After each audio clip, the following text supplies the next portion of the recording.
Bismillahirrahmanirrahim. Alhamdulillahi rabbil alamin. Hamdan katsiran thayyiban mubarakan fihi kama yuhibbu rabbuna wa yardah. Salatu wassalamu ala nabiyyina Muhammadin wa ala alihi wa sahbihi ajma'in, amma ba'd. Para santri sekalian, kembali kita membaca kitab Al-Usul min Ilmi Al-Usul karya Syekh Muhammad bin Shalih Al-Utsaimin rahimahullahu taala. Silakan dibuka halaman 41. Al-mukhassisu al-munfasilu. Mukhassis yang munfasil. Munfasil artinya terpisah. Maka mukhassis di sini adalah dalil yang mengkhususkan, dalil yang mengecualikan, tapi dia posisinya terpisah dari dalil yang dikecualikan.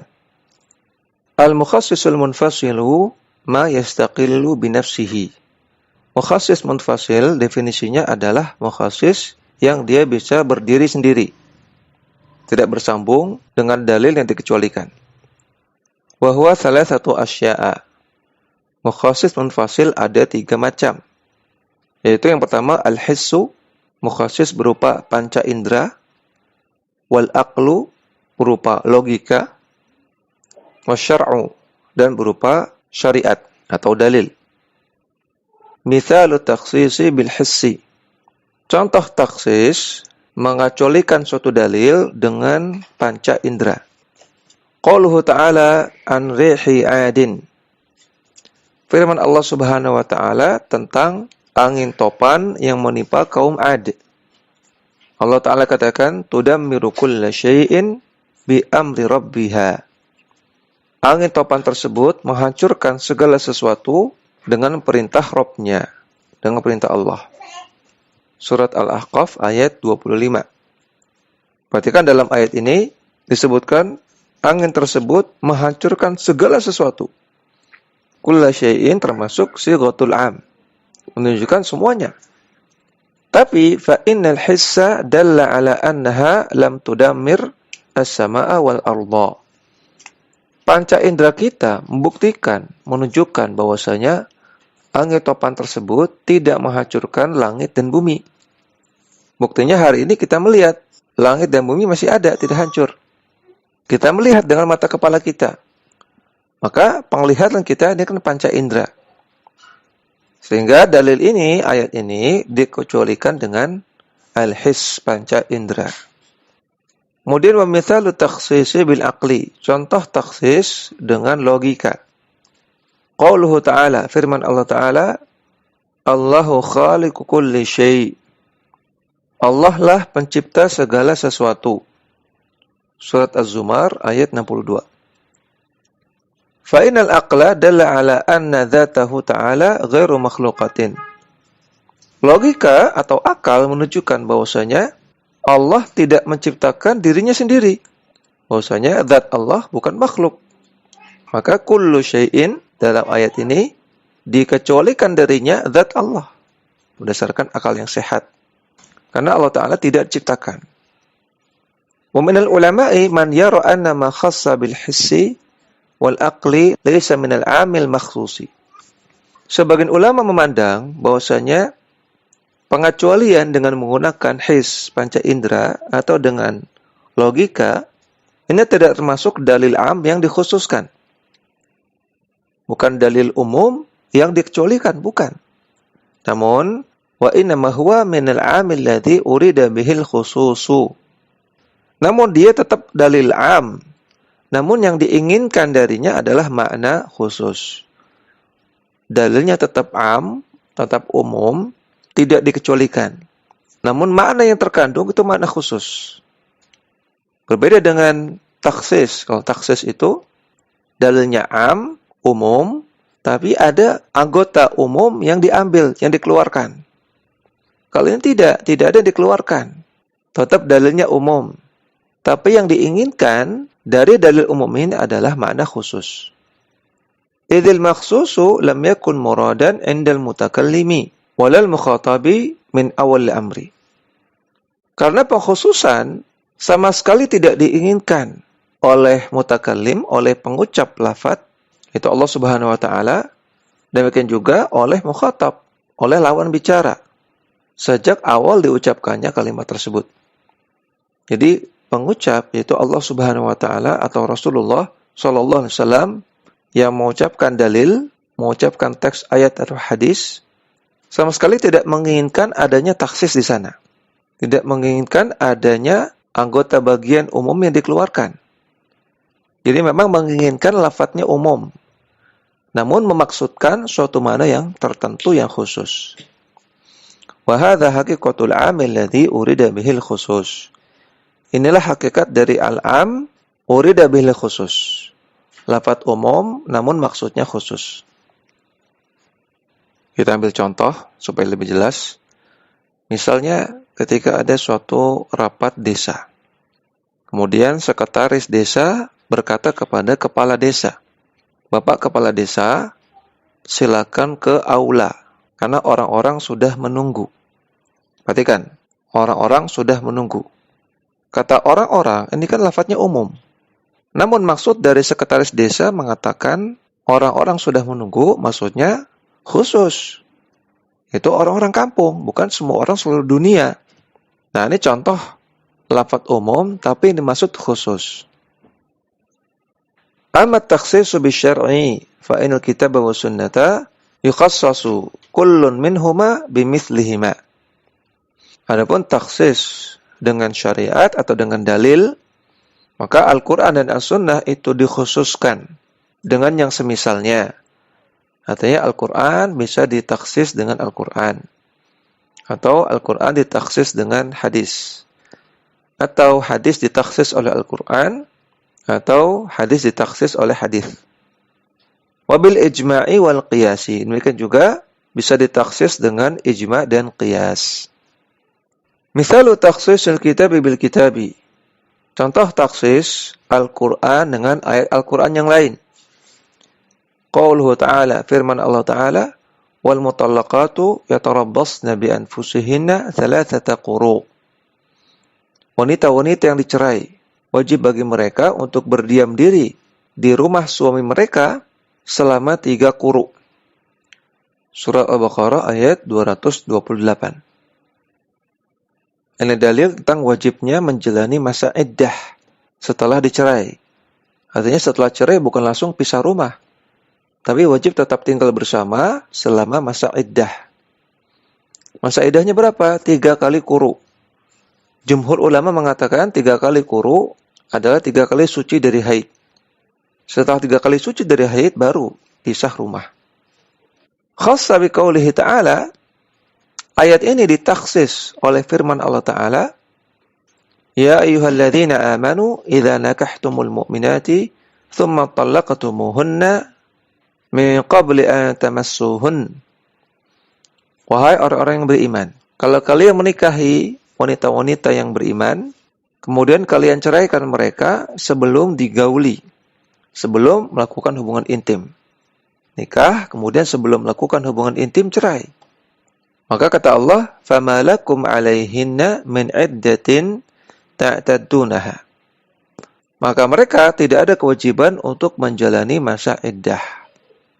Surat Al-Ahzab ayat 49. Nah, maka ayat ini pengecualian dari ayat sebelumnya. Bahwasanya semua wanita yang dicerai ada masa iddah, kecuali kalau diceraikannya sebelum melakukan hubungan intim. Maka tidak ada masa iddah. Nah, contoh ayat ditaksis dengan ayat. Wa mithalu takhsisil kitab bis sunnati. Contoh ayat Al-Quran ditaksis dengan hadis atau dengan as-sunnah. Ayatul mawarithi, ayat-ayat tentang warisan. Kaqaulihi ta'ala, sebagaimana firman Allah Ta'ala, yusikumullahu fi awladikum lidzakari mithlu hadzil unthayain. Allah mewasiatkan kalian untuk memberikan warisan kepada anak-anak kalian. Anak laki-laki mendapatkan 2 kali lipat dari jatah anak perempuan. Surat An-Nisa ayat ke-11. Maka ayat ini menunjukkan bahwasanya anak itu punya hak waris. Namun ayat ini ditaksis oleh hadis. Khassa bi qaulihi sallallahu alaihi wasallam, ditaksis oleh sabda Nabi sallallahu alaihi wasallam, la yarithul muslimu al-kafira walal kafiru al-muslima. Mayit yang muslim tidak memberikan warisan kepada ahli waris yang kafir. Mayit yang kafir tidak memberikan warisan kepada ahli waris yang muslim. Hadis sahih riwayat Bukhari Muslim. Maka perhatikan, pada asalnya secara umum anak-anak mendapatkan warisan. Kecuali kalau orang tuanya kafir, anaknya muslim. Atau orang tuanya muslim, anaknya kafir. Maka ini pengecualian, sehingga mereka tidak mendapatkan warisan. Wa mithalu takhsisi al-kitabi bil ijma'i. Dan contoh Al-Quran ditakhsis dengan ijma'.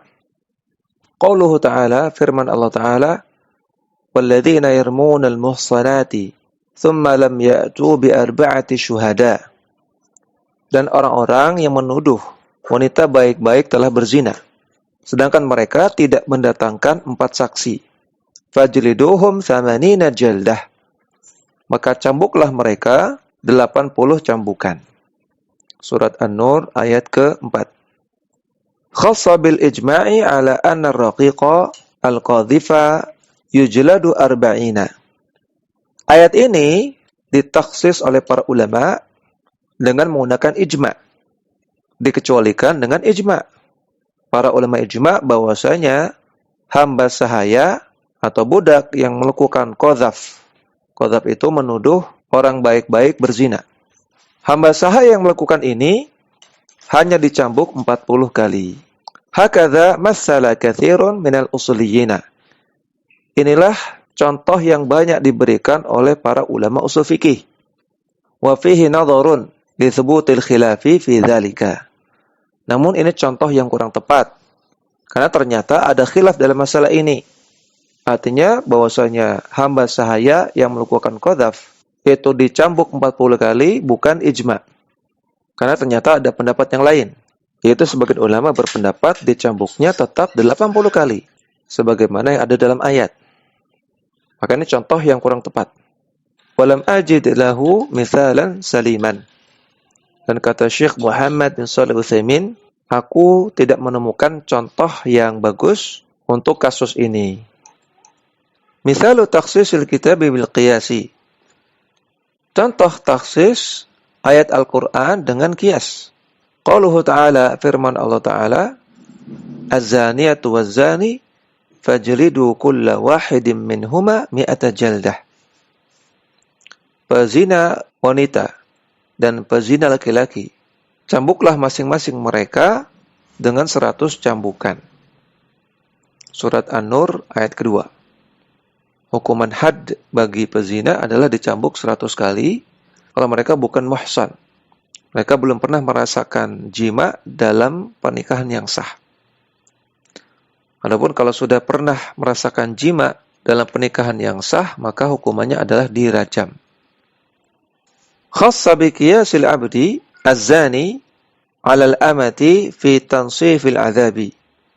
Ayat ini dikhususkan dengan adanya qiyas bagi hamba sahaya laki-laki yang berzina. Dikiaskan dengan hamba sahaya wanita yang berzina.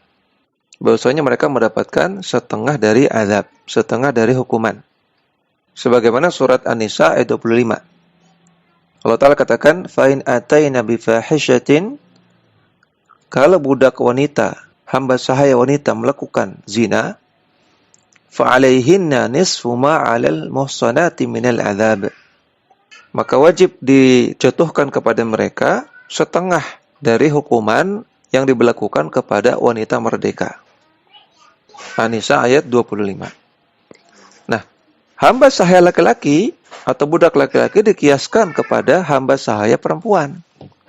Kalau hamba sahaya perempuan itu hukumannya setengah, maka juga hamba sahaya laki-laki juga setengah. Artinya 50 kali cambukan. Sehingga surat An-Nur ayat kedua di atas ini dikecualikan, ditaksis dengan qiyas. Asalnya 100 kali cambukan, namun khusus kalau pelakunya adalah hamba sahaya atau budak, maka hukumannya 50 kali cambukan. Wa mithalu takhsisis sunnati bil kitabi. Dan contoh mentaksis as-sunnah atau al-hadis dengan Al-Quran. Hadis Nabi dikecualikan dengan Al-Quran. Qauluhu sallallahu alaihi wasallam, sabda Nabi sallallahu alaihi wasallam, umirtu an uqatilan nasa hatta yashhadu an la ilaha illallah wa anna Muhammadan Rasulullah. Aku diperintahkan oleh Allah Subhanahu wa taala untuk memerangi manusia sampai mereka bersyahadat la ilaha illallah dan bersyahadat anna Muhammadan Rasulullah. Al-haditha, hadis sahih riwayat Bukhari Muslim. Perhatikan, hadis ini perintah untuk memerangi semua orang kafir.